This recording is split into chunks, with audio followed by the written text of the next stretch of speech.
بسم اللہ الرحمن الرحیم۔ تمام تعریفیں اللہ کے لیے، درود اور سلام محمد اور آل محمد۔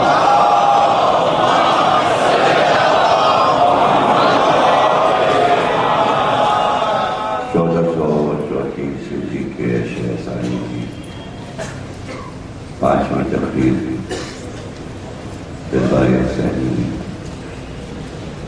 پہلی میں اللہ کی جانب سے سبقت فرما دیں۔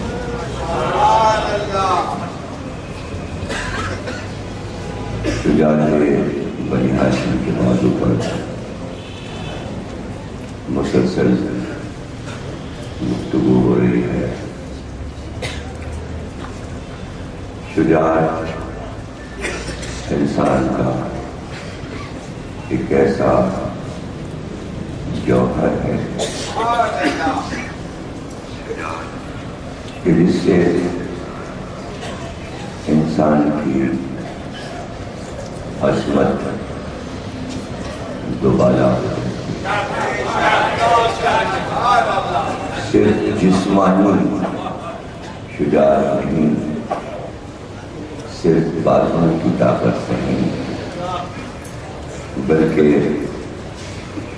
فطری طور پر بھی اس کا شجاع ہونا ضروری ہے، ذہنی طور پر بھی شجاع ہونا ضروری ہے، اور قلبی طور پر بھی شجاع ہونا ضروری ہے۔ اگر جسمانی طاقت رکھتا ہے اور ذہنی شجاع نہیں ہے، سوچ و فکر میں شجاعت نہیں، جرأت اظہار حق میں شجاعت نہیں، تو پھر وہ شجاعت نہیں۔ جسمانی شجاعت ہے لیکن دل کمزور ہے اور دل قوی نہیں ہے، تو پھر وہ شجاعت نہیں۔ شجاعت ایک رٹ سے ظاہر ہے، اس کی روحانی شجاعت بھی ہو اور مادی شجاعت بھی ہو، کہیں ڈر نہ جائے، کہیں بہت ڈر ہو۔ تو اس شجاعت کے معنی میں یہ کہہ دینا کہ ابتدائی وحی کے زمانے میں پیغمبر فرشتے کو دیکھ کر ڈر جاتے ہیں، تو جہاں جب پھر ڈر آ گیا، یعنی آپ نے شجاعت کے مفہوم کو ختم کر دیا، اور جہاں بنی ہاشم کی شجاعت نسلوں میں آ رہی ہو، اور یہ شجاعت کوئی عام شجاعت نہیں ہے، یہ پیغمبرانہ شجاعت ہے، یہ حضرت ابراہیم سے نسلوں میں سفر کر رہی ہے شجاعت، اس لیے کہ حضرت ابراہیم نے اپنی شجاعت پر بھروسہ کیا تھا، لشکروں پہ نہیں۔ حضرت ابراہیم کے ساتھ کوئی طاقت نہیں تھی، بلکہ وہ خود ایک طاقت تھے، اس لیے کہ اللہ نے کہا ابراہیم اپنی ذات میں پوری ایک قوم تھے، تو اسی طرح جس طرح وہ پوری قوم تھے، تو پوری قوم کی طاقت تنا ابراہیم کے پاس، ورنہ یہ کام آسان نہیں تھا کہ ان کے سب سے بڑے معبد میں، ان کی مندر میں، انہی کے بتوں کو جا کر توڑ دیا جائے، اور ظاہر ہے کہ نتائج جو برآمد ہوں گے تو ابراہیم کو معلوم ہے ہم اکیلے ہیں، تو اس کے بعد جو کچھ ہوگا اس میں بھی ہم تناؤ ہیں۔ اور پھر وہ وقت بھی آ گیا کہ جب نمرود کے سامنے پیش کر دیے گئے، تو قرآن ابراہیم کے مکالمے میں ایک ایک لفظ میں شجاعت کی گواہی دیتا ہے کہ وہ ظالم اور جابر کے سامنے جو خدائی دعویٰ کر رہا تھا خوف زدہ نہیں ہوئے، اور اس مجمع سے بھی خوف زدہ نہیں ہوئے جو میلے سے واپس آیا اور جس نے اپنے بتوں کو ٹوٹا ہوا زمین پہ پڑے ہوئے دیکھا، تو اس مجمع سے بھی وہ خوف زدہ نہیں تھے، بلکہ دلائل کے ساتھ ان سے گفتگو کر رہے تھے۔ اسی طرح جناب اسماعیل کی شجاعت تو نسلوں میں آ رہی ہے یہ شجاعت، اور تاریخی اعتبار سے جناب قصی جد پیغمبر جنہوں نے دوبارہ مکے کو فتح کیا اور اپنے قبضے میں لیا، جن کی پرورش یمن میں ہوئی تھی اور جو اپنی ماں کے ساتھ وہاں رہ رہے تھے، اور جب ماں نے بتایا کہ تمہارا وطن یمن نہیں ہے، تم تو نسل ابراہیم میں ہو، تم تو خانہ کعبہ کے مالک ہو، مکے کے مالک ہو، تو ایک تنہا کو ماں نے بتایا کہ تم مکے کے وارث ہو، تو اس نوجوان نے قصی نے، جن کا نام زید ہے، قصی لقب اس لیے پڑ گیا کہ چونکہ مکے سے دور مکے والے کی پرورش ہوئی، تو اقصیٰ کہتے ہیں دور کو۔ جب آپ کہتے ہیں معراج والی آیت میں کہ اللہ لے گیا اپنے پیغمبر کو مسجد اقصیٰ کی طرف، تو اس کے معنی ہے دور والی مسجد پہ لے گیا، دور والی، اقصیٰ کے معنی ہے دور، تو قصی اقصیٰ سے ہے، یعنی جس کی پرورش وطن سے دور ہوئی، اس لیے ان کو قصی کہا جاتا ہے۔ اور اب وہ پرچم پہلی بار بلند کرتے جو ہاشمیوں کا علم بنا پایا، اور جس علم کے ذکر سے لوگ ڈرنے لگے تھے۔ قصی کا علم اتنا مشہور تھا جسے لے کر انہوں نے جنگ کی اور مکے کو فتح کیا اور قوم کو بسایا، تو انہیں قصی کے بیٹے عبد مناف اور عبد مناف کے بیٹے ہاشم تھے، اور اسی ہاشم کی اولاد کی شجاعت موضوع ہے۔ تو جس طرح ان کی سخاوت مشہور ہوئی، اسی طرح ان کی شجاعت بھی مشہور ہوئی، اور جناب ہاشم کے سب بیٹے شجاع تھے، جس میں نمایاں جو کہ سردار عرب بنے وہ حضرت عبد المطلب ہیں، اور ان کی شجاعت بھی گواہی تاریخ کی نہیں بلکہ قرآن کی ہے کہ جب اتنا بڑا لشکر مکے میں آ گیا ابرہہ کا، اور وہ لشکر کی کثرت، لشکر کی ہیبت اپنی جگہ، لیکن پہلی بار عربوں نے ایک اور طاقت دیکھی جس کا نام ہاتھی ہے۔ تو عرب والے ہاتھی کو نہیں جانتے تھے، عرب والوں نے کبھی ہاتھی نہیں دیکھا تھا، عرب والوں نے کبھی ہاتھی کا نام نہیں سنا تھا، اور یہ تو قرآن نے بتا دیا کہ وہ ہاتھی کو نہیں جانتے تھے اور ہاتھی کا نام نہیں سنا تھا اور ہاتھی کو نہیں دیکھا تھا۔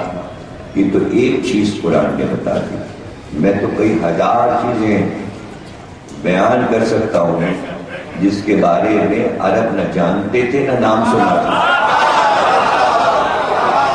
اس لیے کہ وہ صحرا اور اس کا تصور ریگستان میں رہنے والے جب کلچر سے، تہذیب سے، تمدن سے دور ہوں گے تو ایسا ہوتا ہے کہ آپ نالج نہیں حاصل کر سکتے، تو آپ دنیا سے کٹے ہوئے۔ اس لیے آج کی دنیا میں کوئی اگر یہ کہتا ہے فلاں چیز ہم نہیں جانتے تو اس سے یہ تو ضرور پتہ چل جائے گا کہ ابھی کتنی جہالت باقی ہے۔ علم کا معیار تو اپنی جگہ۔ تو اس طرح یونان والے بھی یہ نہیں جانتے تھے کہ ہاتھی ہوتا ہے۔ یہ بتانے کے لیے کہ حق کے لیے ضروری نہیں ہے کہ بہت بڑی طاقت کے مقابلے میں بہت بڑی طاقت کا مظاہرہ کیا جائے،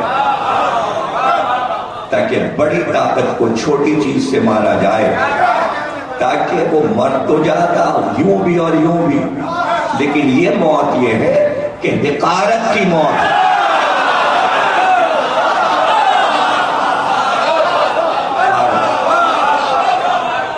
ایک تو سب سے چھوٹا پرندہ ابابیل، اور پھر اس کے پنجے اور چھوٹے، اور پھر ان میں ایک ایک پتھر چنے کے دانے کے برابر پنجوں میں پکڑے ہوئے، دونوں پنجوں میں دو ہو گئے، اور ایک ایک منقاروں میں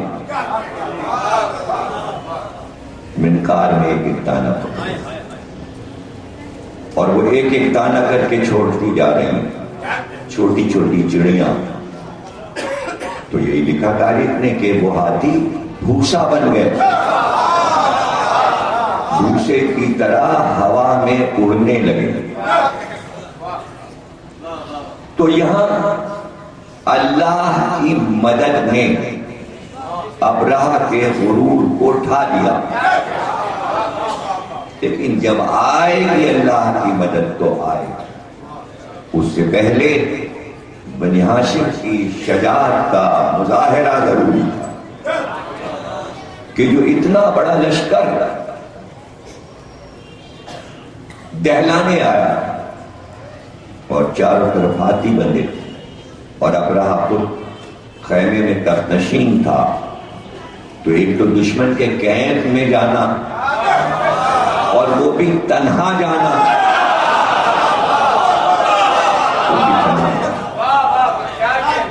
تو اتنی محنتوں کے بعد 5ویں تقریر تک میں پہنچا ہوں، تو میں اس منزل پر چاہتا ہوں کہ ابھی تمہید میں نے کہا کہ دل شجاع ہو، ذہن شجاع ہو، فکر شجاع ہو، سوچ شجاع ہو، علاوہ جسمانی شجاعت، تو جہاں سراپا شجاعت ہی شجاعت ہو، تو اس شجاعت کی داد کیسے ملے کہ واقعی یہ سراپا شجاع ہے۔ تو جب عبد المطلب اس کے کیمپ میں داخل ہوئے، اور وہ ہاتھی جو سب سے بڑا ہاتھی تھا، جو کعبے کو گرانے کے لیے لایا گیا تھا، جو لوہے کے زیور پہنا کر لایا گیا تھا، جس کا نام محمود تھا، جب اس کے سامنے سے گزرے تو وہ بے اختیار گھٹنوں کے بل بیٹھ کر اس نے عبد المطلب کے قدموں پہ سجدہ کیا۔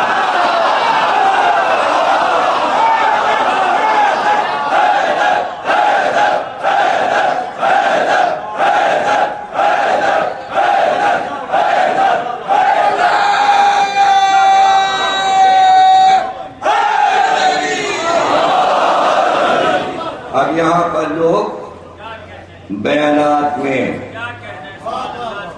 سجدے کے لفظ سے بہت گھبراتے ہیں، جو قوی الایمان ہوتے ہیں وہ نہیں گھبراتے، قوی الایمان نہیں گھبراتے، جو کمزور ایمان کے ہوتے ہیں وہ جلدی سے بول پڑتے ہیں، بولتے ہیں تو سجدے تعظیمی سجدہ، ہاں وہ آدم کو تعظیمی سجدہ، اور تعظیمی سجدہ حکم الہی سے ہوتا ہے، دلائل پہ دلائل، ہاں یعقوب نے سجدہ کیا تھا یوسف کو، تعظیمی سجدہ۔ تو یہ اگر کوئی اپنے لیے دلیل بنائے تو اس کے جوابات میں ایسا ہوتا ہے، لیکن یہ عبد المطلب کو سجدہ، اب یہ کس کیٹیگری میں آئے گا سجدوں کی؟ یہ کون سا سجدہ ہے؟ جانور بھی رب ہی کو سجدہ کرتے ہیں، اگر کرتے ہیں، اگر کریں گے، جیسے ہم نے تو کسی جانور کو سجدہ کرتے نہیں دیکھا، لیکن اگر وہ سجدہ کریں تو رب کو ہی کریں گے۔ لیکن آپ کیسے سمجھیں گے کہ اس جانور نے جو سجدہ کیا وہ رب کو کیا؟ اس لیے آپ کہیں گے ہم رب کو مانتے ہیں تو ہم تو رب کو سجدہ کرتے ہیں، جانور کو کیا پتا؟ تو آپ جانور کے سجدے پہ ایمان نہیں لائیں گے۔ تو اس مفہوم کو یہیں پر صاف کر دوں، سجدہ کہیں بھی ہو اور کسی کی طرف ہو، کان کھول کے مسلمان میری یہ بات سن لیں، یہ میسج ہے، سجدہ کہیں ہو اور کسی کی طرف ہو، ہوتا وہ رب کو ہی ہے۔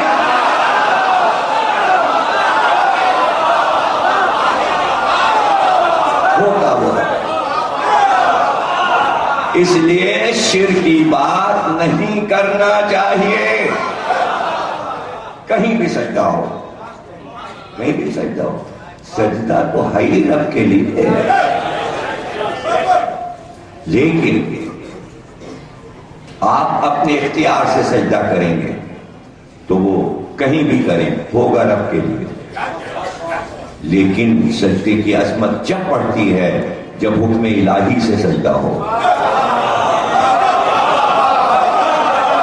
آپ کا سجدہ اختیاری ہے، آدم کو سجدہ حکم الہی ہے۔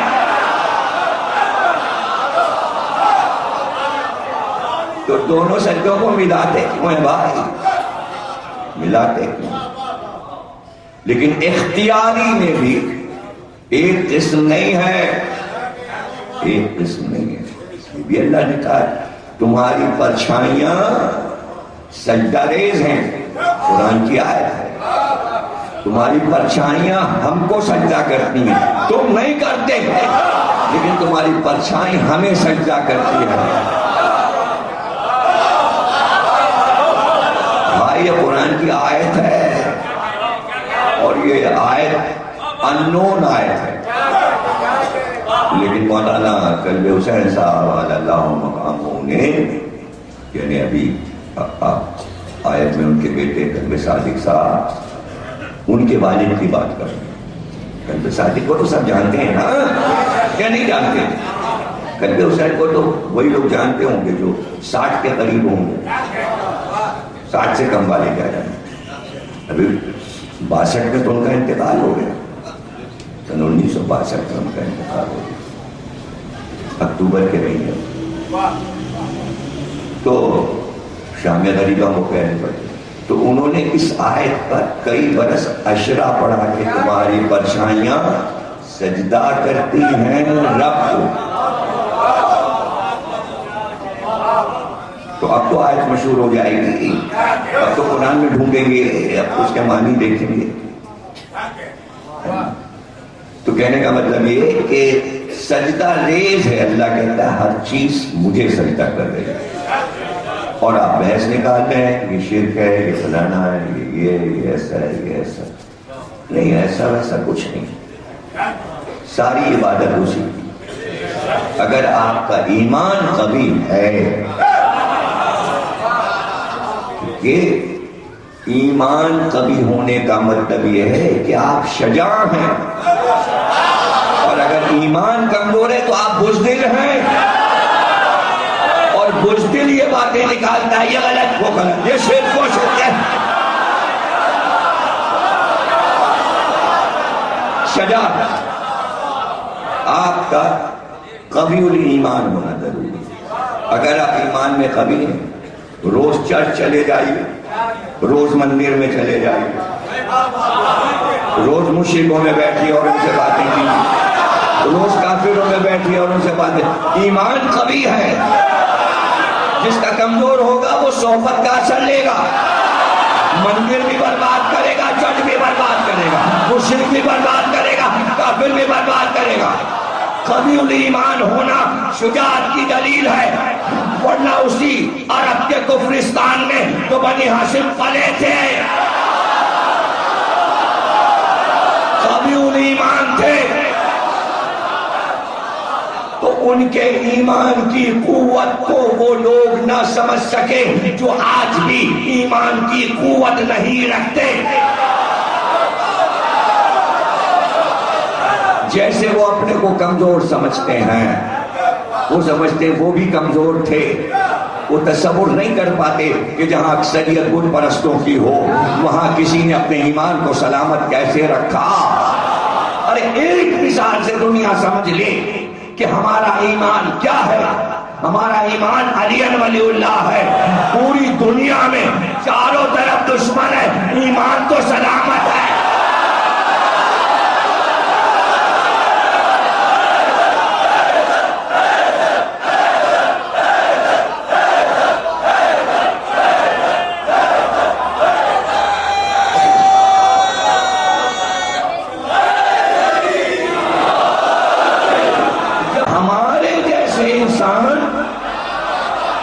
لاکھوں کروڑوں دشمنیوں کے باوجود علی ولی اللہ پر ثابت قدم رہ سکتے ہیں اور قوی القلب رہ سکتے ہیں، تو بنی ہاشم تو ہمارے سر کا تاج ہے اور ہیں۔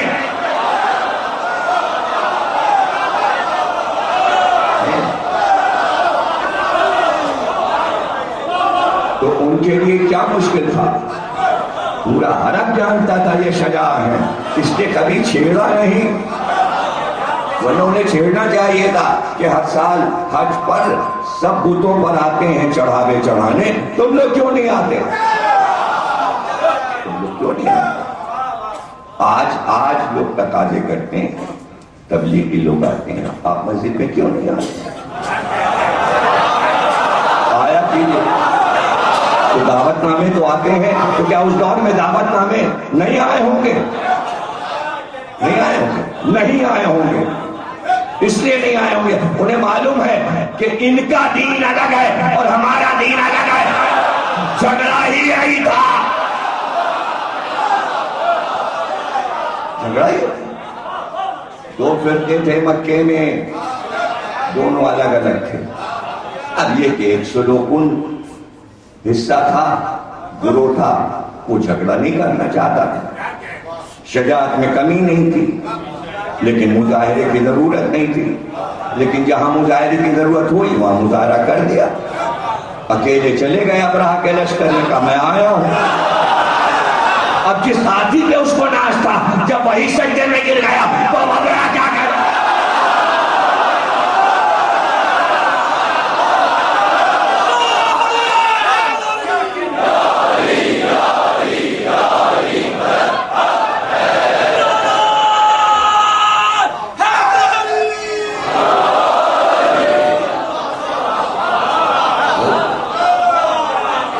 سجدوں سے نہ گھبرائیں، یہ پروپیگنڈا مداروں پہ سجدہ ہوتا ہے، فلاں ہوتا ہے، کوئی سجدہ وجدہ نہیں ہوتا، کسی کو سجدہ ہو ہی نہیں سکتا، سجدہ تو بنا ہی رکھ کے لیے، زمین اس کی بنائی پیشانی، اس کی بنائی زمین، سجدہ دوسرے کو کیسے ہو جائے گا؟ ارے اس کا خالق بھی وہی اور اس کا خالق بھی وہی، کیا خاک شفا ہم نے بنائی ہے یا اللہ نے بنائی ہے؟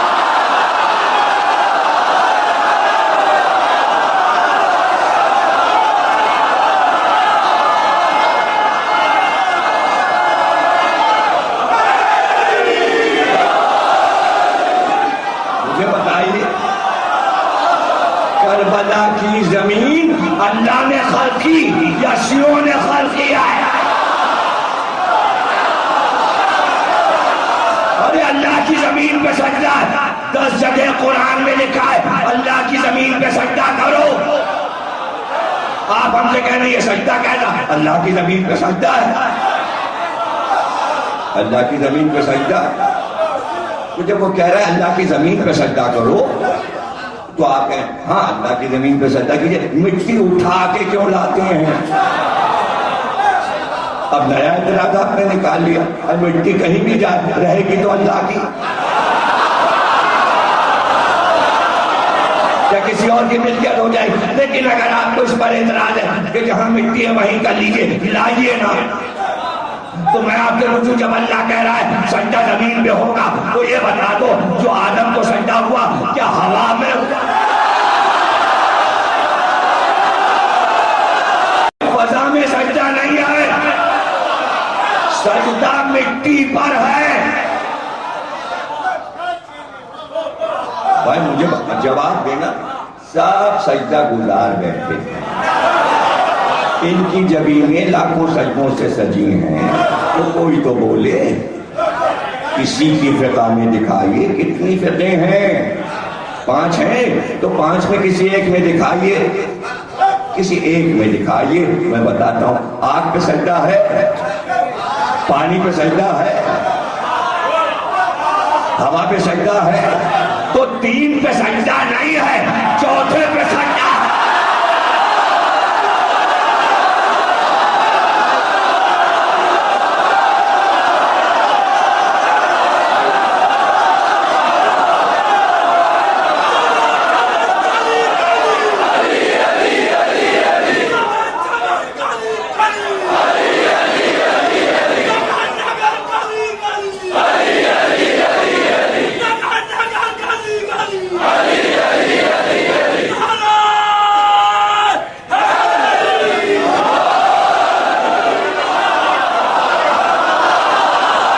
سجدے کی شرط ہے جس چیز پہ سجدہ ہو وہ ٹھوس ہو، اپنی جگہ سے ہلے نہ۔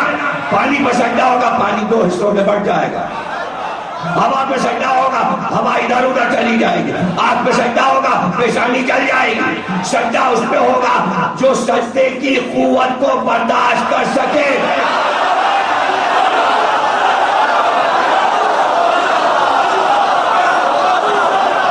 تو مٹی پہ ہے سجدہ، زمین پہ ہے سجدہ، مگر پھر نزاکت آ گئی، پتھر پہ سجدہ نہیں ہے۔ ارے اسی مٹی کا بچہ ہے، اسی مٹی سے پتھر بنتا ہے، مگر پتھر پہ سجدہ نہیں ہے، اس لیے کہ بت پتھر کے بنے تھے۔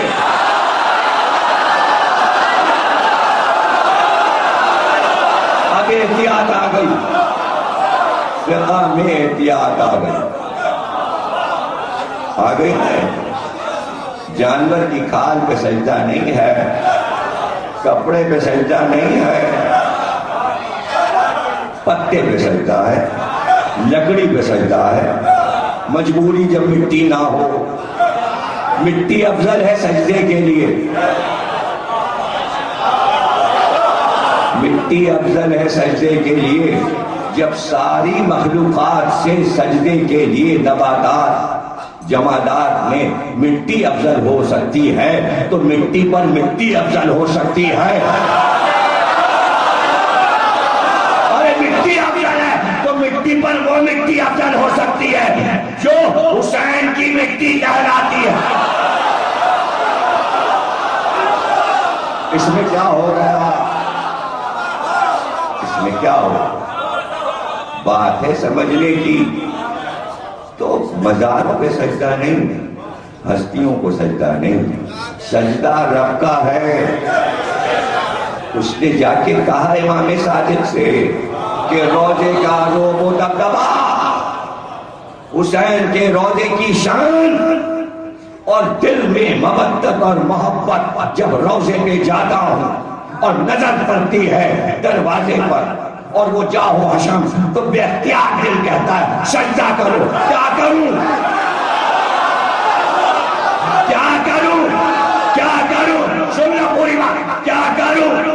امام نے فوراً کہا ہاں کرو سجدہ کرو ضرور کرو، لیکن جیسا ہی سجدے میں جاؤ کہو اللہ اکبر۔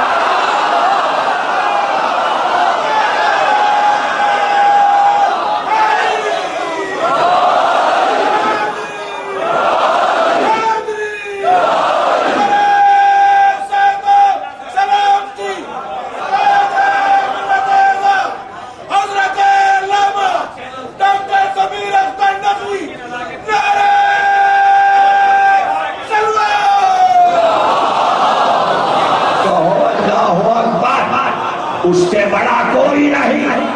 پتہ چلا سجدہ رب کو ہوا، جگہ بدلنے سے قید نہیں ہے کہ رب کا سجدہ وہاں ہوگا اور یہاں نہیں ہوگا، ہر جگہ ہو سکتا ہے،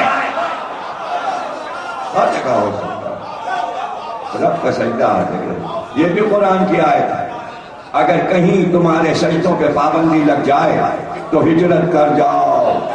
آیت آ گئی اس لیے کہ جب کعبے میں جاتے تھے نماز پڑھنے کے لیے مسلمان تو چاروں طرف سے حملہ ہوتا، مار پیٹ ہوتی، زخمی ہو جاتے تھے۔ جب رسول اللہ جاتے تھے نماز پڑھنے، نماز نہیں پڑھنے دیتے تو حضرت جعفر طیار نے آ کر کہا رسول اللہ میری جبین سجدوں کے لیے تڑپتی ہے۔ حدیث میں ہے کہ جعفر اتنے نمازی تھے کہ کم عمری میں پیشانی پہ سجدے کا نشان چمکنے لگا تھا۔ ابھی تو اسلام کی ابتدا ہے اور پیشانیاں چمکنے لگی، تو پہلی پیشانی جو سجدے میں چمکی ہے وہ جعفر کی ہے۔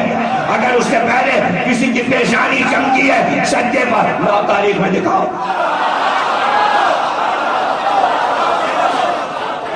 جس نے اپنی نمازوں پہ پیغمبر سے ڈسکس کیا، پیغمبر نے کہا مجھے معلوم ہے جعفر تم نماز کے بہت شوقین ہو، تمہیں نماز سے بڑی رغبت ہے۔ آپ نے فرمایا اللہ کا حکم ہے کہ کہیں پر بھی سجدے سے روکا جائے تو دوسری جگہ نکل جاؤ، ہجرت کرو۔ ایک سجدے کے لیے ہجرت، دنیا سمجھی کہاں کہ ہجرت سجدے کے لیے ہوتی ہے، مال و دولت کے لیے ہجرت نہیں ہے۔ حسین کربلا ہجرت کر کے ایک سجدے کے لیے گئے۔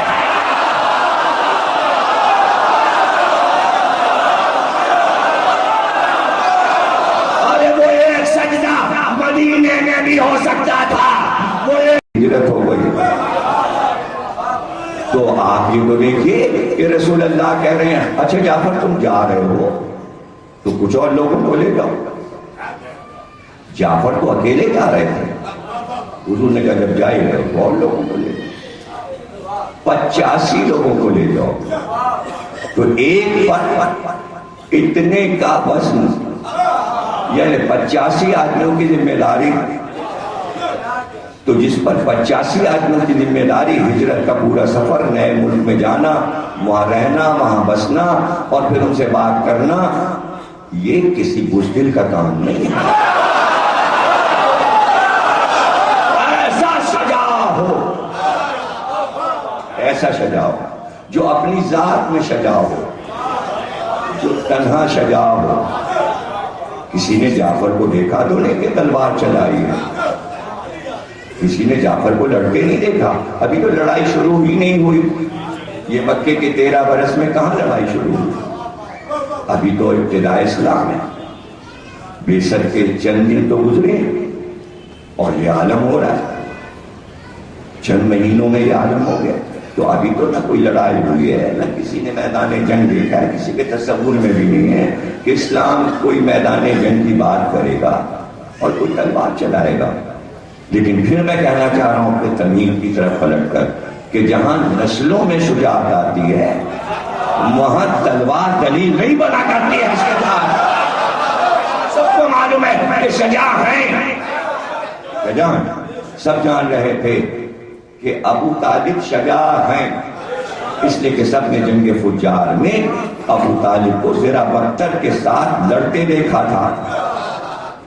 ایک سپہ سالار کی طرح گھوڑے پر بیٹھے دیکھا تھا. سب جانتے تھے ابو طالب کتنے شجاع ہیں. تو اب انہیں پوچھنے کی ضرورت نہیں ہے کہ ابو طالب کے بیٹے شجاع ہیں یا نہیں ہیں. بھئی توجہ ہے نا، اس لیے کہ پیغمبر کی حدیث ہے. کیا حدیث ہے؟ آپ نے فرمایا کہ اگر پوری دنیا ابو طالب کی نسل میں ہوتی تو سب شجاع ہوتے. سرکار نے بتایا جو ابو طالب کی نسل سے ہو گیا وہ شجاع. تو اب اس سے افضل شجاع تو کوئی نہیں ہو سکتا. اس سے افضل شجاع نہیں ہو سکتا. جو نسل ابو طالب میں ہو جائے تو شجاعت کی گواہی سرکار دے رہے ہیں. اور جعفر ایک بیٹے ہیں ابو طالب کے، اور عمر کیا ہے 22-23 سال کی. یہ تو ابھی ابتدائے جوانی ہے، اور ذمہ داری اتنی بڑی کہ پورے قافلے کو لے جاؤ. اور جعفر قافلے کو لے بھی جاتے ہیں. اور وہاں بادشاہت ہے. نجاشی جو ہے وہ وہاں کا بادشاہ ہے افریقہ کا، اور وہاں پیشی بھی ہو جاتی ہے. اور پیچھے سے کافر تعاقب میں پہنچ بھی جاتے ہیں اور بادشاہ سے شکایت بھی کر دیتے ہیں یہ ہمارے مجرم ہیں اور ان کو ہمارے حوالے کیا جاتا ہے کہ ہم انہیں قتل کریں، انہوں نے ہمارا جرم کیا. شکایت پہنچ گئی. جعفر کو معلوم ہے کہ دشمن بھی آیا اور دربار بھرا ہوا ہے. تو جس وقت جعفر چلے تو اس وقت ابو طالب نے 2 شعر کہے. اس زمانے میں شعر اس طرح نہیں مشہور ہوتا تھا کہ چھاپا جائے تو مشہور ہو، یا کہیں پڑھا جائے مجمع میں تو مشہور ہو. بس زبان سے شعر نکل گیا، اس کا سفر شروع ہو گیا. ایک سے جو نہ دوسرے ملکوں وہ شعر چند لمحوں میں مشہور ہو جاتا تھا. تو انہوں نے شعر کہا میرا ایک بیٹا نجاشی کی طرف گیا ہے، نہ جانے بادشاہ نے کیا سلوک میرے بیٹے سے کیا. یہ شعر نجاشی تک پہنچ گیا. تو بھائی کسی کا نام شعر میں آ جائے اور کہنے والا سردار ہو تو اس کے لیے فخر کا مقام ہوتا. تو نجاشی تو شعر سن کے دیوانہ ہو گیا کہ سردار عرب نے اپنے شعر میں میرا ذکر کر دیا اور اس کا بیٹا میرے ملک میں. تو اس نے اپنے تمام ارادے محفوظ رکھے. اب اس کی آئیڈیالوجی بدل چکی. تو بھائی دین تو اپنا کام کر رہا تھا، کافروں اور مشرکوں کی آئیڈیالوجی تو ابو طالب نے بدلی تھی. ذہنوں کی صفائی کی تاکہ کلمے کے لیے ان کے ذہن خالص ہو جائے. یہ کام ابو طالب، سرکار نے کلمہ پڑھوایا، ابو طالب نے صفائی کر دی تھی پہلے سے. یہ ایک الگ موضوع ہے کہ ابو طالب نے اسلام کو سازگار حالات میں پھیلنے کے مواقع کس طرح بنائے. یہ موضوع ہے عشرے کا. جب تک حالات سازگار نہ ہوتے یہ کام ہو نہیں سکتا تھا. اچانک تو عربوں کے سر پہ یہ دین بھیجا گیا تھا تو ایک دم سے کام نہیں ہوا، پہلے سے کام ہو رہا تھا. تو اسی طرح کام ہو رہا تھا. جیسے ایک نمونہ بتا دیا کہ اس نے شعر پڑھا. اب اس کے پتا ہے کہ ابو طالب کا بیٹا آیا تو اس نے پوچھا اس سے کہ بھائی انہوں نے کیا جرم کیا تمہارا، تمہیں جوتا ہے، تمہیں دولت دی ہے، کسی کو قتل کیا ہے، کسی کو مارا ہے. ان کا نہیں، ایسا تو کچھ بھی نہیں کیا. تو اور کیا اگر کسی قوم سے یہ پوچھا جائے تم نے کسی کو مارا، کسی کو لوٹا، کسی کو نقصان پہنچایا، کسی کو دھوکہ دیا، تو روئے زمین پہ کوئی ایسی قوم ہے؟ پوری قوم پکار کے کہہ سکتی ہم نے کسی کو بے گناہ نہیں مارا، ہم کسی کو نہیں مارتے، ہم کسی کو نہیں لوٹتے، ہم کسی کے گھر پہ حملہ نہیں کرتے، ہم دھوکے بازی نہیں کرتے. ہے کوئی قوم؟ اس قوم کا نام بتائیے. اس دور میں جبکہ میں بات کر رہا ہوں، روئے زمین میں پوچھا جاتا ہے کوئی قوم جس نے کسی کو لوٹا نہ ہو، کسی کو مارا نہ ہو، کسی کو بے گناہ قتل نہ کیا ہو، دھوکے بازی نہ کی ہو، چوری چکاری نہ کی ہو، ڈاکے نہ ڈالے ہوں، تو اس وقت بھی روئے زمین پر ایک ہی قوم تھی، اس کا نام تھا بنی ہاشم۔ آج پورے روئے زمین میں پوچھا جائے ایسی کون سی قوم ہے جس نے کسی کو قتل نہ کیا ہو، کسی کو دھوکہ نہ دیا ہو، کسی کا گھر نہ لوٹا ہو، کسی کا مال نہ چرایا، تو پورے روئے زمین پر سوا شیعوں کے کوئی نہیں۔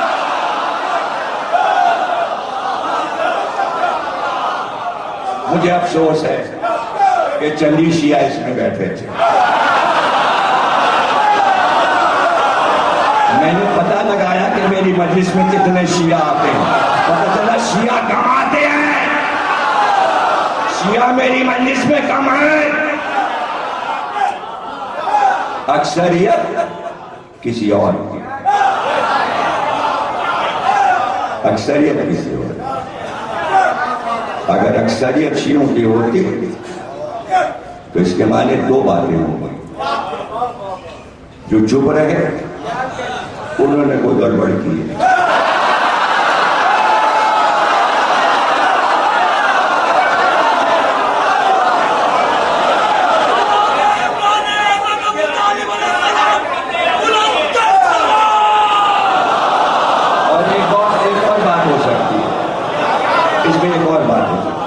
اس میں ایک بات یہ ہو سکتی ہے کہ یہ نکتہ کسی کے سمجھ میں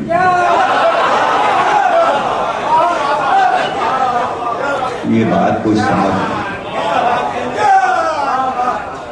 یا دوسری بات ہو سکتی ہے، یہ آپ نے کیسے کہہ دیا پورا پاکستان ایماندار ہے، تمام یہاں کے عوام کسی کو معلوم تھوڑی رہے ہیں، سارے عوام پاکستان کے کسی کو دھوکہ تھوڑی دے رہے ہیں، تو آپ نے ایک قوم کو الگ کیوں کہ ہم سب ایک ہیں، ہم سب ایماندار ہیں، ہم سب مسلمان ہیں، ہم کسی کو نہیں مارتے، ہم تو سب مسلمان ہیں۔ ہاں بھائی سب مسلمان ہیں، سب ایماندار ہیں، کسی کو دھوکہ نہیں دیتے، کسی کو نہیں مارتے، کچھ نہیں کرتے، لیکن ہم مجبور ہیں، ہم کیا کریں کہ الگ کیا رسول اللہ نے یہ کہا یا علی تم اور تمہارے شیعہ۔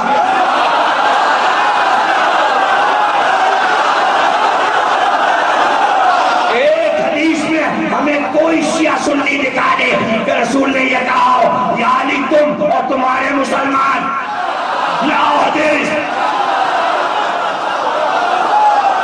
تو پتہ یہ چلا اگر علی کا بننا ہے تو ہر مسلمان کو شیعہ بننا پڑے گا۔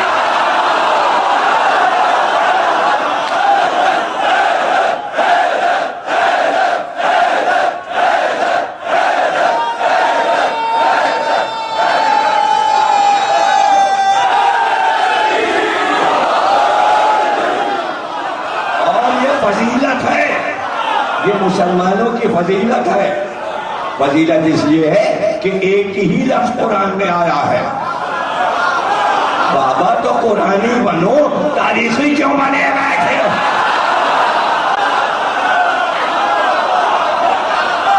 ایک لفظ قومیت کے لیے ایک ہی لفظ آیا، قرآن میں ایک ہی لفظ آیا، وَإِنَّ مِن شِيَعَتِهِ إِبْرَاهِيمَ۔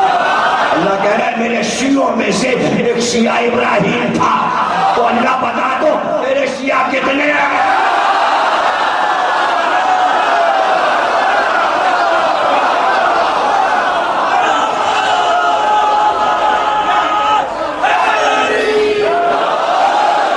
تو اب یہ حدیث ہے کہ صاحب رسول نے کہا یا علی تم کامیاب، تمہارے شیعہ کامیاب، اور قرآن کہہ رہا ہے شیعہ اللہ کے ہیں، رسول کہہ رہے ہیں علی کے ہیں، کچھ سمجھ میں نہیں آیا۔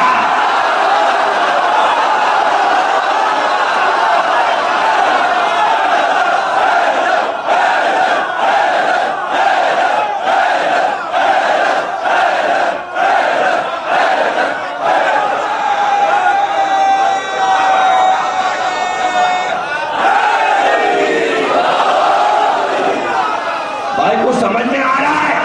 اللہ کہہ رہا ہے ابراہیم میرے شیعوں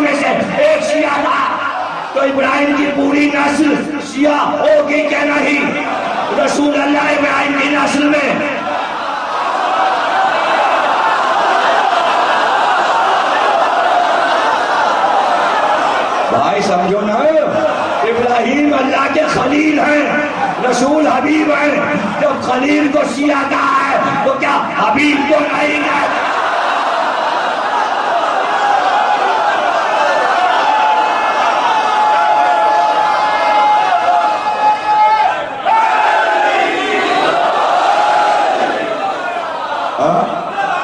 بنی ہاشم شیعہ تو اس دور میں صرف اتنے سے شیعہ تھے جن کا نام ہے بنی ہاشم.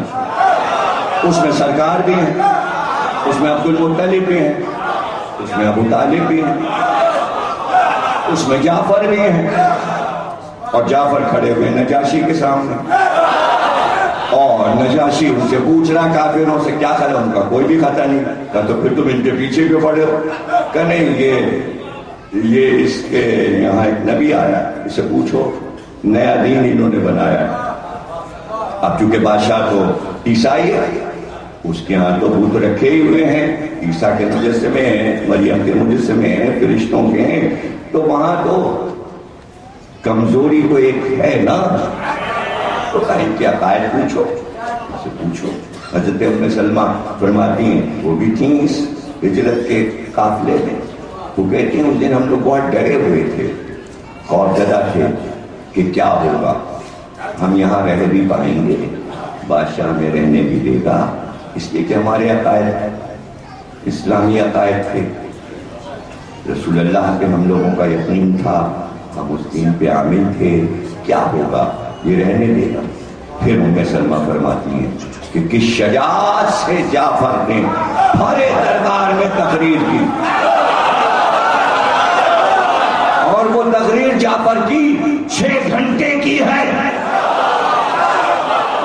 2 قسطوں میں ہے، رک رک کے کی ہے، 3 گھنٹے کی، پھر 3 گھنٹے کی، اور یوں پورا دین سنایا جعفر نے. تو آپ یہ دیکھیے ابھی پورا قرآن نہیں آیا، ابھی چند برس گزرے ہیں. جعفر نے 6 گھنٹے میں پورا دین سمجھایا، تو وہ کل دین جو اب آئے گا مکے سے مدینے تک، ابو طالب کے بیٹوں کو پتا ہے، تقریر تو ہے.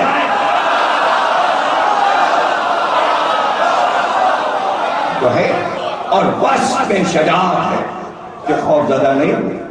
اور پھر بتایا، پہلے رب کا تعارف کروایا، توحید کو سمجھایا، توحید کی صفات کو سمجھایا، پھر پیغمبر کو سمجھایا. اب وہ منزل آئی کہ جہاں کافر ساتھ بیٹھے ہیں نجاشی کے، اور وہ نقطے نکال لیں کہ اب شکست میدان کی نہیں ہے، یہ ہے، یہ جنگ، یہ ہے دماغی جنگ ہے، ذہنی جنگ ہے. تو نجاشی سے کہا کہ ان سے پوچھ ان سے، جعفر سے پوچھ کہ یہ عیسیٰ کے لیے کیا عقیدہ رکھتے ہیں. اب یہ ایک نازک منزل ہے، اس کے معنی کہ سورہ مریم آ چکا ہے، کافروں کو پتا ہے کہ اعلان کر چکا ہے اسلام کہ عیسیٰ کو سولی نہیں ہوئی. عیسائی قائل ہیں کہ سولی چڑھا دیا گیا اور مر گیا، ان کو پھانسی دے دی گئی، انہیں سولی چڑھ. عیسائی اس کے قائل ہیں. تو عقیدے سے عقیدے کا ٹکراؤ تھا. تو پتہ چلا انہوں نے توحید پر بحث نہیں کی، انہوں نے نبوت پہ بحث نہیں کی، انہوں نے حیات پیغمبر اور موت پیغمبر کو موضوع بنا کے بادشاہ کو چھیڑا کہ اب ان سے پوچھ. تو توحید پہ نہیں الجھا جا رہا، نبوت پہ نہیں، ایک ہی مسئلہ میسج میں آتا ہے، ہم زندہ جاوید کا ماتم ہے.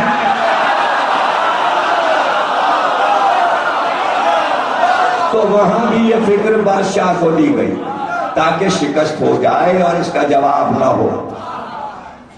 تو ایک بار خطبے کو پھر یہاں سے شروع کیا کہ سورہ مریم کی تلاوت شروع کی،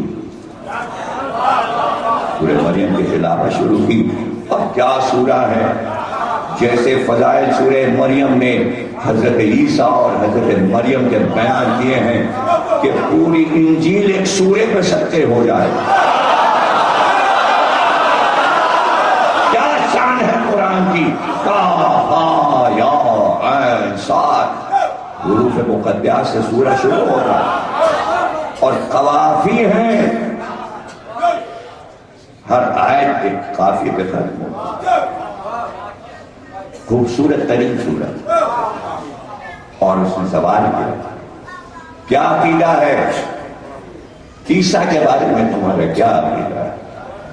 پتہ چلا شجاعت کا پتہ اظہار عقیدہ میں چلتا ہے. ارے بولتے ہو کتنا بولو. شجاعت کا پتہ یہاں جو عقیدہ ہے اس کے اظہار میں. اب جعفر کی شجاعت دیکھیے. فصاحت تو سب سے دیکھ لی, اب شجاعت دیکھیے. کیا جعفر نے کہا, نجاشی سن ہمارا عقیدہ کیا ہے عیسیٰ کے بارے میں. عیسیٰ اللہ کا ایک کلمہ تھا. اللہ نے وہ کلمہ کنواری مریم پر القا کیا تھا. ایک جملے میں فصاحت ابو طالب نے سمجھایا. جعفر وارث ہے فصاحت ابو طالب کا. یہ سب حصے ہیں, ابو طالب کے حصے ہیں. طالب, عقیل, جعفر, علی. اگر شجاعت ہے تو ابو طالب, بازگشت. فصاحت ہے تو بازگشت ابو طالب. اخلاقیات ہیں تو بازگشت ابو طالب. علم ہے تو بازگشت ابو طالب. کیا بیٹوں کو باپ سے اب جدا کر دیجیے گا؟ یہ تو ابو طالب کا اعلیٰ زد تھا کہ آواز دے کر یہ نہ کہا میرے چاروں بیٹوں کو دیکھو, ہے کسی کے ایسے بیٹے. تو ابو طالب نے یہ نہیں چاہا کہ بذریعہ بیٹے میرا تعلق ہو. ابو طالب سے بھی یہ چاہتا تھا میں ہوں.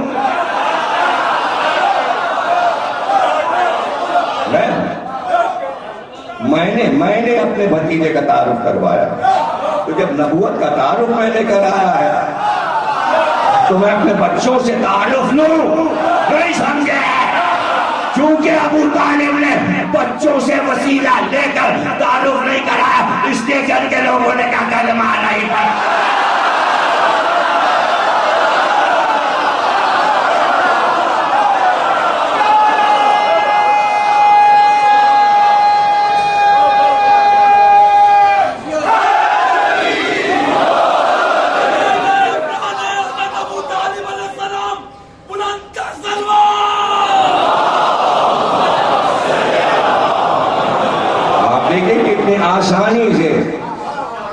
کتنی آسانی سے عیسیٰ کی ولادت کو 2 جملوں میں عرض کر دیا.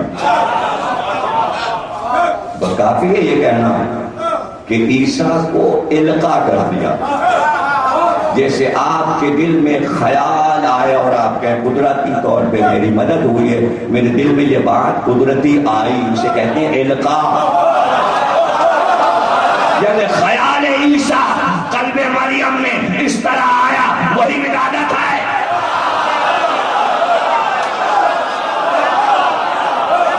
تصور عیسیٰ آیا گویا دنیا میں آ گیا.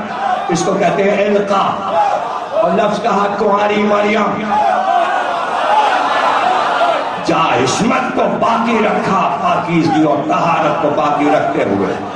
تو جب ایسا حیرت انگیز جملہ کہا جائے, ایسا حیرت انگیز جملہ, تو کیا اثر ہونا تھا. نجاشی تخت سے اتر گیا, تخت سے اترا, زمین پہ بیٹھ گیا. وہاں پڑا تھا ایک باریک سا تنکا, درخت کا تنکا. وہ تنکا اٹھایا اور درباریوں کو مخاطب کیا اور کہا سنو, ہماری انجیل میں اور ان کے قرآن میں اس تنکے کے برابر بھی فرق نہیں ہے.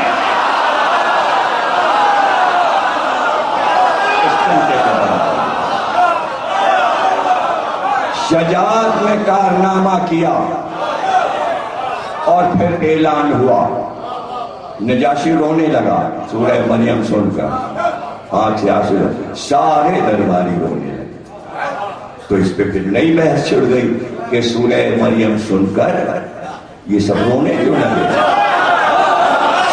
تو اب یہ تو رات ہے نا کہ بظاہر وہ سورہ مریم ہے، باطن میں واقع کربلا ہے، اس کے اثر نے رلایا.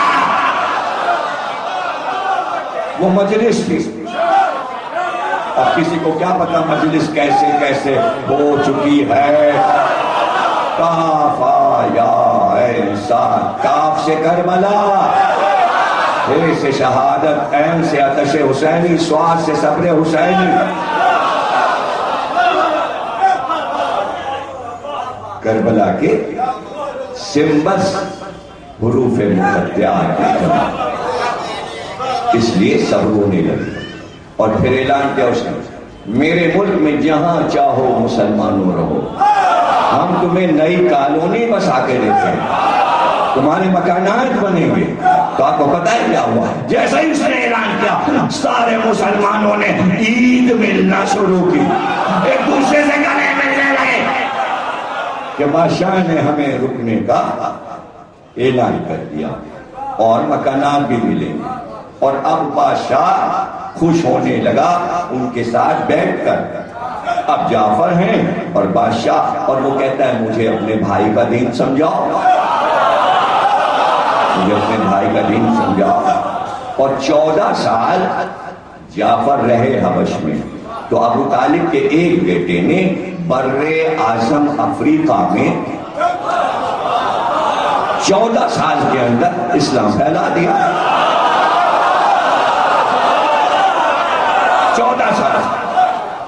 14 سال میں پورا کالا ملک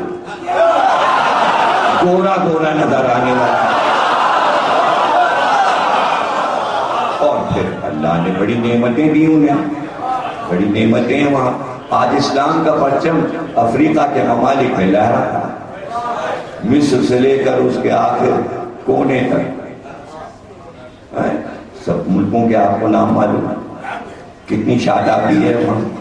یہ سب ابو طالب کے بیٹے کے قدموں کا اثر ہے. وہیں جعفر رہے، وہیں جعفر کے سب بیٹے پیدا ہوئے. عبداللہ ابن جعفر طیار وہیں پیدا ہوئے، اون بن جعفر وہیں پیدا ہوئے. جس سال امام حسن مدینے میں پیدا ہوئے اس سال جعفر کے بیٹے عبداللہ پیدا ہوئے. جس سال امام حسین پیدا ہوئے اس سال جعفر کے اون پیدا ہوئے. ہم عمر ہیں. عبداللہ کی شادی حضرت زینب سے ہوئی، اون کی شادی حضرت ام کلثوم سے ہوئی. اب یہ سب قدرت کا نظام ہے. اس نظام میں بیچ میں توڑ پھوڑ کریں گے تو بے رحم نظر آئے گا. قدرت کے نظام میں آپ اپنی ٹانگ نہ اڑایا کریں. کسی بھی مورخ کو حق نہیں کہ وہ اپنی ٹانگ اڑائے. آپ سے مراد مورخ، آپ یہ کیوں سمجھ رہے ہیں مجھے صرف آپ ہی آپ ہیں اور کوئی آپ نہیں ہے.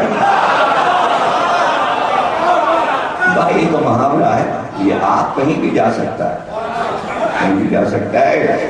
تو جناب یار 14 سال کے بعد سارا کام ہو گیا تو جعفر چلے. نجاشی سے اجازت لی. نجاشی نے وہ تحفے مسلمانوں کو دیے، دولت مند بنا دیا، سونا بہت افریقہ میں، بہت رخصتانہ دیا. اب جعفر آئے تو مدینے آئے. دیکھا مدینے میں سناٹا، تو ہے ہی نہیں. پوچھا یہ سب کہاں گئے؟ کہ رسول اللہ تو خیبر میں ہے، خیبر کی لڑائی ہو رہی. تو جعفر نے پھر ایک جملہ کہا. جعفر کے چھوٹے چھوٹے جملے اتنے خوبصورت ہیں کہ پوری تاریخ لکھی ہے. جعفر نے کہا مجھے وہ مدینہ اچھا ہی نہیں لگتا جس میں رسول اللہ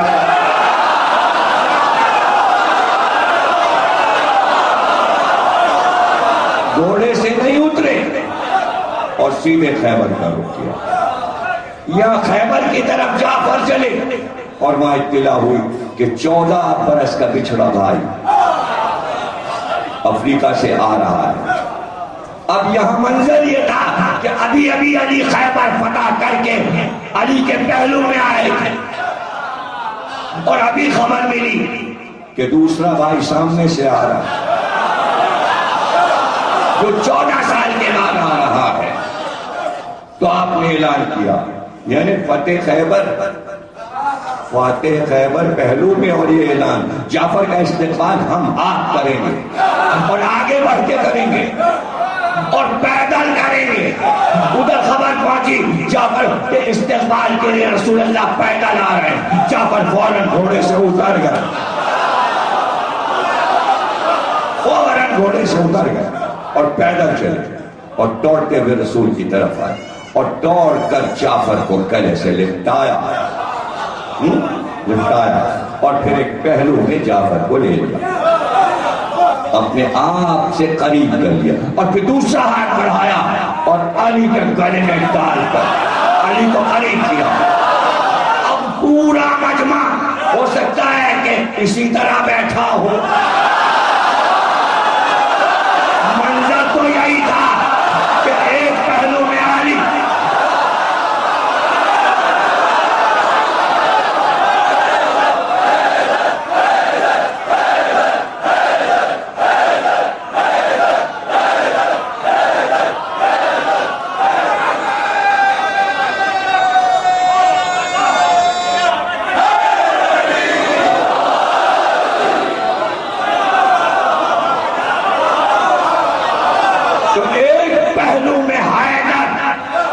ایک پہلو میں جعفر، بیچ میں پیغمبر۔ اب حدیث سن لو، سب میں ہے، بخاری میں، مسلم میں، سب نے یہ منظر محفوظ کیا۔ دیکھنے والے تو اتنے تھے کہ کبھی جعفر کو دیکھا اور کبھی حیدر کو دیکھا، کبھی ادھر دیکھتے تھے اور کبھی ادھر، اور پھر ایک حدیث دی، نہیں معلوم مجھے کہ مجھے فتح خیبر کی خوشی زیادہ ہے یا جعفر کے واپسی کی خوشی زیادہ ہے۔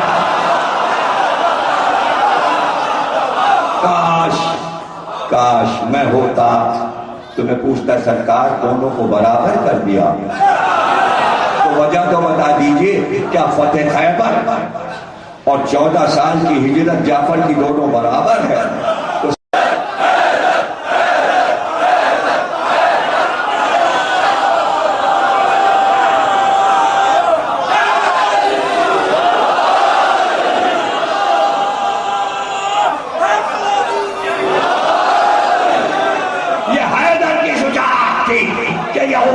سر نہ اٹھا سکی، یہ جعفر کی شجاعت تھی کہ بغیر تلوار چلائے سارے عیسائیوں کو بر اعظم افریقہ میں کلمہ پڑھوا لیا۔ دو بھائیوں کا کارنامہ، تو پیغمبر کے پہلو میں دو جوان کتنے اچھے لگ رہے ہیں، دو جوان کتنے کارنامہ کیا ہے۔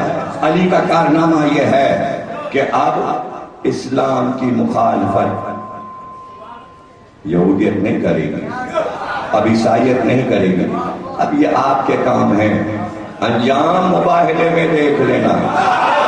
اور اگر پھر سمجھ میں نہ آئے کہ اخلاقیات محمد کیا تھے کہ جس سے یہ قومیں متاثر ہوئیں، تلوار سے نہیں ہوئیں، محبت سے ہوئیں، ان کے اخلاقیات سے ہوئیں، ان کے رویے سے ہوئیں۔ اور اگر آپ رویہ تلاش کرنے نکلیں کہ محمد کے رویے کے اثرات کیا ہوئے یہودیت پر اور عیسائیت پر، تو میرے ساتھ چلیے۔ ایک کربلا میں یہودی آیا، وہ ڈاکٹر تھا، اس کا کام تھا کہ وہ گھوڑوں کے زخموں کا مرہم لگاتا تھا۔ جب زخمی گھوڑے آتے تو ان کا علاج ہوتا۔ وہ کوفے سے آیا تھا، یہودی تھا، چونکہ اپنے کام میں ماہر تھا اس لیے آیا تھا۔ وہ خیمے میں تھا، جب گھوڑے آتے وہ مرہم لگاتا، دوا لگا دیتا، پٹی باندھ دیتا، گھوڑے کا پیر زخمی ہے، ٹانگ زخمی، گردن زخمی۔ اب یہ آپ کے لیے حیرت ہے، ارے بھائی جیسے انسان زخمی ہوں گے میدان جنگ میں ان کا علاج ہوگا، ویسے جانوروں کا بھی ہوتا ہے۔ یہ گھوڑے کے جو زخمی ہو گئے تو انہیں مار کے ڈال دو، وہ گھوڑے کام کے ہوتے تو انہیں صحیح کیا جاتا ہے۔ پہلی بار سن رہے ہیں اچھا چلو پہلی بار سن رہے تو سنو، اگر پڑھنا ہے تو کتاب پڑھ لو، ریاض القدس مختل ہے 2 جلدوں میں چھپا ہوا، لاہور کا ایران کے عالم کا لکھا ہے، اس میں لکھا ہوا پڑھ لینا، تو جب تو یقین آ جائے گا نا جو کہہ رہا ہوں وہ صحیح ہے یا نہیں، تو پڑھ بھی لیا کرو کہ بات سمجھ میں آ جائے۔ اب وہ کتاب کو سبھی پڑھ رہے ہیں، تم کہو گے آپ ہی کیوں پڑھ رہے ہیں؟ ارے کسی کو وہ روایت نظر آئی، کسی کو نہیں نظر آئی، اور اگر نظر آئی ہوگی تو اس کے سمجھ میں نہیں آئی ہوگی، پڑھے تو کیا، ہمارے تو موضوع میں آ گئی اس لیے پڑھ رہے ہیں، ہم تو ایک تسلسل سے آگے پڑھ رہے ہیں۔ لوگوں نے آگے کہا کہ بھائی جو جا رہا ہے حسین کو قتل کرنے، ہر ایک یہ کہہ رہا ہے نواسہ رسول ہیں، اور کسی کو رسول اللہ نظر آ رہے ہیں، حسین کی آنکھوں کا جلال ایسا ہے، سب ڈر ڈر کے بھاگ آتے ہیں، اب قتل کون کرے گا؟ ابن سعد نے کہا اس کو بلاؤ، یہودی، وہ حسین کو نہیں جانتا، یہ سب جانتے ہیں حسین کے نانا کو، دادا کو، اس لیے یہ جھجک رہے ہیں حسین کو قتل کرنے میں، کلمہ جو پڑھنی ہے، اس کو بلاؤ، کلمہ وہ نہیں، اس کو بلاؤ، وہ بلائے گا، اسے کہا گیا بڑا انعام ملے گا، ہم بھی دیں گے اور بعد میں تمہیں بادشاہ بھی دے گا، ایک وہاں زخمی پڑا ہے، اس کا سر کاٹ کے لے آؤ، اس کا سر کاٹ کے لے آؤ، اسے تلوار دے دی گئی، وہ تیار ہو گیا، وہ تلوار لے کے چلا گیا، قریب ہے اس نے حالت دیکھی، اور اس کے بعد وہیں تلوار زمین پہ رکھ کے قریب بیٹھ گئے، اور اس نے کہا اے زخمی مسافر، میں تجھ سے کچھ بات ہی کرنا چاہتا ہوں، میں تجھ سے کچھ بات ہی کرنا چاہتا ہوں۔ حسین آنکھ بند کیے ہوئے، آنکھ نہیں کھولی، زخمی کون، کیا کروں، اور وہ حالت میں بیان کروں تو مسائل دوسرے ہو جائیں گے، پھر وہ عاشور کے مسائل ہو جائیں گے، اس لیے وہ نہیں بیان کرتا، اور ہمت بھی نہیں۔ اس نے کہا میں تو جیسا ساتھ آج تک نہیں دیکھا،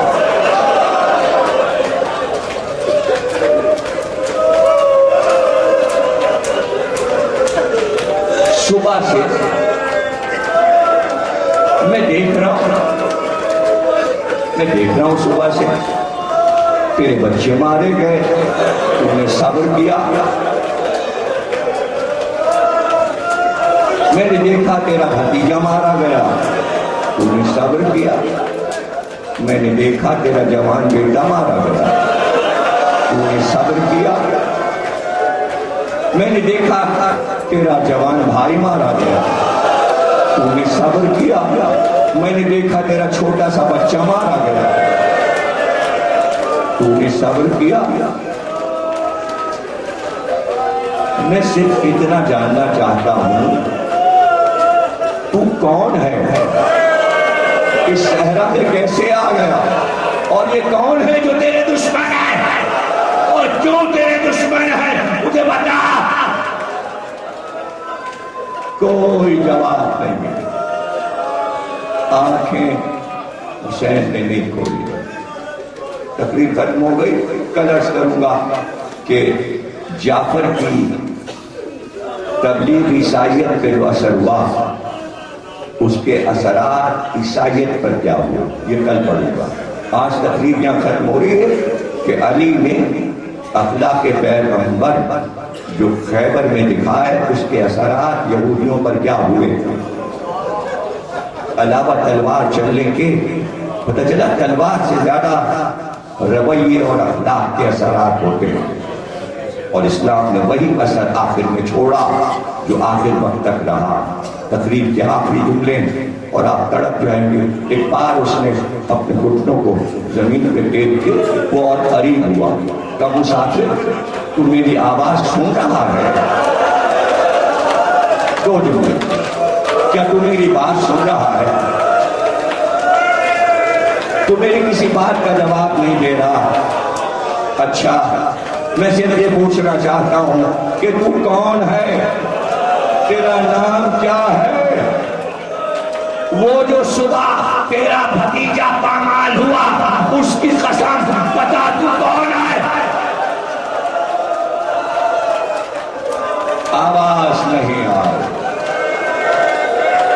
وہ تھوڑا اور قریب ہوا، کہا وہ فرات کے کنارے جو تیرا جوان بھائی مارا گیا اس کی قسم ہے، بتا تو کون ہے؟ جواب نہیں آئے۔ اور قریب ہوا، کہا وہ جو تیرا جوان بیٹا سینے میں برچی کھا کے مار گیا اس کی قسم ہے، بتا تو کون ہے؟ جواب نہیں آیا۔ وہ اور قریب آ گیا،